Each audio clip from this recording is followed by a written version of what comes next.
Good morning. Good morning. So good morning అండి. నా పేరు లీలావర్ణ. బేసికల్గా నేను స్టేట్ గవర్నమెంట్ ఎంప్లాయీ. ఈ రోజులల్లో పిల్లలకి జాబ్స్ ఉన్నాయండి? నో. ఉన్నాయా లేవా? లేవు. ఉన్నాయా? లేవు. 95-100 ఇంజనీరింగ్ బయటకు వస్తే 95% పిల్లలకు కూడా జాబ్స్ కష్టపడుతున్న రోజులలో మరి నేను ఒక హౌస్ వైఫ్ గా ఉన్నదాన్ని. అలా ఉంటే నా టైం అంతా వేస్ట్ అవుతుంది అని చెప్పేసి ఇంకా నా డిగ్రీస్ అన్ని కంప్లీట్ చేసుకొని ఒక జాబ్ తెచ్చుకోవడం జరిగింది.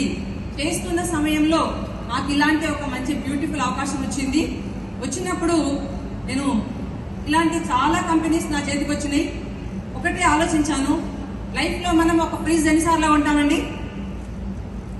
ఒక ఫ్రిడ్జ్ ఎన్నిసార్లు కొంటాం లైఫ్ లో? తెలుసా తెలియదా? నంబర్ ఆఫ్ టైమ్స్ కొనలేము, 1-2 times 3 times కదా, కానీ రోజు కొంటావా? సో అలాగే ఫ్రిడ్జ్, గ్రైండర్ ఇలాంటి ఏదైనా మన ఇంట్లో ఉన్న ఫర్నిచర్ 1 time కొంటాము. కానీ ఇక్కడ నాకు నచ్చింది ఏంటంటే ఒక గ్రేట్ ఆపర్చునిటీ, ప్రతినిత్యం వాడుకునే హెల్తీ ప్రొడక్ట్స్ ఇంట్లోకి వాడుకోవడం ద్వారా ఒక గొప్ప అవకాశం. అది నాకు బాగా నచ్చింది. కానీ FMCG, fast moving consumer goods, so ఇవి వాడుకుంటూ ఈరోజు మరి నా బాబు కూడా ఇంజనీరింగ్ జాయిన్ అయ్యాడు. మరి బాబు బయటకు వచ్చే సమయానికి బాబుకు ఉద్యోగాలు లేకపోతే మనకే కదా బాధ. కాబట్టి మా బాబు నేను కలిసి ఇంజనీరింగ్ ఫస్ట్ ఇయర్ ఉన్నప్పుడు ఈ బిజినెస్ ని బిల్డ్ చేయడం స్టార్ట్ చేశాము. అలా చేస్తూ చేస్తూ నేను ఇంట్లో ఇల్లు పనులు చూసుకుంటూ పిల్లలను చూసుకుంటూ జాబ్ చేసుకుంటూ సాయంత్రాలు ఏదైతే పని చేస్తూ మిగిలిన ఖాళీగా ఉన్న సమయాన్ని సాయంత్రము ఒక 2 hours అలా సోఫాలో కూర్చొని రిమోట్ తిప్పుతూ ఉంటాం, సీరియల్స్ న్యూస్ లో ఏదో ఒకటి చూస్తూ ఉంటాం. అలా వేస్ట్ అవుతున్న సమయాన్ని తీసి రెగ్యులర్ గా డైలీ 2 మీటింగ్స్ చేస్తూ పోతుంటే ఈరోజు ఒక Volkswagen Ameo auto transmission car తీసుకోవడం జరిగింది. అలాగా నా టీం నుంచి ఈరోజు ఒక 180 కార్స్ రావడం జరిగింది. నెక్స్ట్ కార్ ఒక వోల్వో XC60 లగ్జరీ కార్ ను కూడా గిఫ్ట్ గా తీసుకోవడం జరిగింది. చాలా సార్లు ఫారిన్ ట్రిప్ వెళ్ళడం జరిగింది. రీసెంట్ గా స్విట్జర్లాండ్ కూడా బుక్ చేశాను.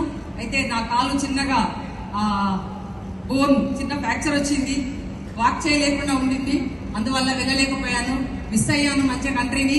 సో అలాగే నెక్స్ట్ ఇయర్ లండన్ వెళ్ళడానికి నేను రెడీగా ఉన్నాను. నాతో రావడానికి మీలో ఎంత మంది రెడీగా ఉన్నారు? Are you ready?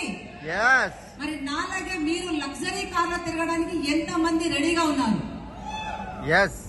All are ready? Super. So అన్ని కార్లే కదా మేడం, మరి ఈ కార్లో తిరుగుతే ఏంది, ఆ కార్లో తిరుగుతే ఏంటంటే, ఈ కార్లో తిరుగుతా ఉంటే జనరల్ కార్లో చిన్న కార్లో తిరుగుతా ఉంటే మనకి లోకం కనిపిస్తా ఉంటది. కానీ లగ్జరీ కార్లో ఎప్పుడైతే మనం వెళ్తామో వంగి వంగి లోకం మనల్ని చూస్తుంది, ఎవర్రా వస్తుంది కార్లో అని. కాబట్టి మీరందరూ కూడా లగ్జరీ లైఫ్ లీడ్ చేయాలని కంపెనీ ఇచ్చిన ఒక గొప్ప అవకాశాన్ని నేను చాలా నెట్వర్క్స్ ని స్టడీ చేశాను. కానీ ఇలాగా ఇక ఎంప్లాయీస్ ని పెట్టి సర్వీస్ ఇస్తూ సపోర్ట్ చేస్తూ ఎవ్రీథింగ్ ప్రొవైడ్ చేసిన ఏకైక కంపెనీ వెస్టీజ్ అండి. సో ఇంత కేరింగ్ ఉన్నప్పుడు మనం ఎంత షేరింగ్ చేయాలి, మన లైఫ్ ని ఎంత కేర్ చేసుకోవాలి ఆలోచించండి. ఇంత మంచి అవకాశం మీ లైఫ్ మొత్తంలో ఇంకొక బ్యూటిఫుల్ అవకాశం రాదు. వచ్చిన అవకాశాన్ని వాడుకొని మీరు లైఫ్ లో ఎదుగుతారని మనస్ఫూర్తిగా కోరుకుంటూ థ్యాంక్ యూ సో మచ్.